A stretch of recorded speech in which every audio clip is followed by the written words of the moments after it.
I'm going to take you through the back to wall press handstand drill. So if you want to have this movement, a good place to start is on the wall. Cool thing is there's 2 different levels, and we need to make sure that you're doing the right level for your ability, and you can use it as a progression towards the freestanding version. So let's start off with the easiest version. We want to externally rotate the hands. We want to be about a hand's width or hand's distance away from the wall. I'm going to kick up to the wall, and then I'm going to push. I'm going to make sure that I'm pushing nice and tall. We don't want to be collapsed here. So I'm pushing up. I'm going to take my back and my shoulders and my head to the wall. So everything's against the wall. Now I should be able to push back off from this position. If I can't push back off, this needs to be my exercise to start with, is learning this moving on and off the wall with control, keeping the shoulders to the feet one segment. The next level, once we can do that okay, is to push against the wall, keep everything against the wall. I'm going to open the legs into straddle. I'm going to slowly take the legs lower and lower while trying to keep my butt on the wall for as long as possible. As soon as the butt starts to come off or feel like it wants to come off, I'm going to push my low back into the wall. Then my mid back, and then my upper back, until I can finish on tiptoes touching the floor. So like that.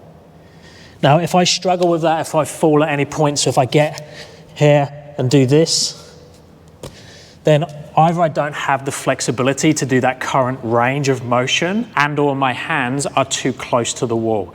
Now, the risk of taking the hands too far away from the wall is it's going to be really hard on the wrists. So we want to make sure we're as close as we can be to the wall, still get that full range of motion. And if you can't, you might need to either bend the knees, which can make it slightly easier. From a flexibility point of view, I can keep my back against the wall and it encourages that rounding. Or I just need to be realistic and work a lot more on flexibility. Now, if you can do that comfortably, the next level up is to lightly kiss the wall as we come down instead of taking everything towards the wall. Now, this one, you really do need to have quite a strong freestand and handstand already. So basically, I'm going to kick up. I'm going to balance away from the wall already. So this position, open to my straddle till my butt touches.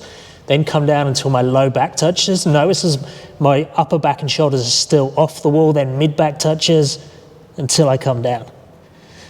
So that one's very similar, but I'm just not committing on putting so much weight onto the wall. I'm taking ownership of the press handstand. The wall isn't. Where the first one, there's a lot more leaning on the wall.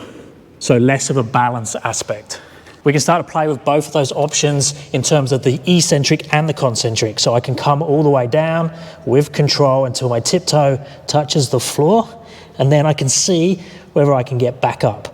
You might not be able to get back up yet, just keep working on them real slow eccentrics, or just edge the hands a little bit further away from the wall, but be careful of those wrists. Once you can do both variations really well, try close to the wall, but go through that same range of motion and see if you can go all the way down to kiss tiptoes to the floor without putting any weight on the back. Not the back, the wall. So if you can do that, then you can move away from the wall. Most people will be in a grey area for a little bit where they'll need the wall for some repetitions or on some days, and other days they'll be able to do it freestanding, or they might be able to do the eccentric and the concentric against the wall and just the eccentrics away from the wall. Whichever the variation you're working on, I recommend that you're prioritizing your balance still, so still doing lots of 2-arm balance work, and then adding in the press handstand work. Now, you do need other drills to help you get the press handstand, or most people will need multiple different drills to get the press handstand, but this back to wall version is one of the main ones and will help you assess the pathway. Now, if you feel like you're lacking flexibility for the press handstand, check out this video. If you want to know all the drills that I use for my clients, check out this one.